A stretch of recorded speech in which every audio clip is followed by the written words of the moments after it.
Ethan, dysgwr adeiladu. Dyma Ethan, dysgwr sy'n rhan o twf swyddi Cymru Plus. Roedd Ethan bob amser yn gwybod ei fod eisiau gweithio ym maes adeiladu, ond y rhaglen hon wnaeth ei helpu i benderfynu mai gwaith coed oedd y llwybr gorau iddo.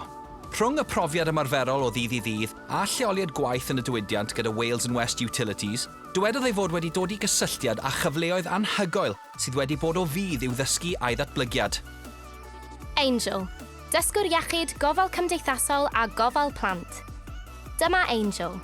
Mae Angel yn cymryd camau enfawr gyda twf swyddi Cymru Plus.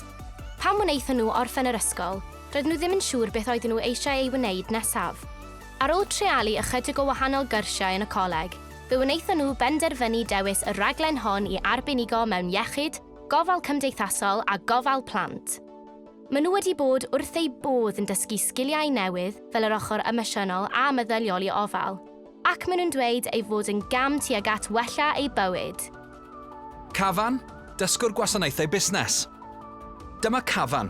Mae'n gobeithio a gall droi ei frwdfrydedd gydol oes yn yrfa gyda chymorth twf swyddi Cymru Plus. Mae Kavan wastad wedi bod eisiau gweithio fel curadur mewn amgueddfa, ond roedd yn gwybod ei fod angen datblygu sgiliau penodol yn gyntaf. Dewisiodd astudio gwasanaethau busnes ac mae wedi bod yn ennill profiad uniongyrchol yn y diwydiant drwy'r rhaglen.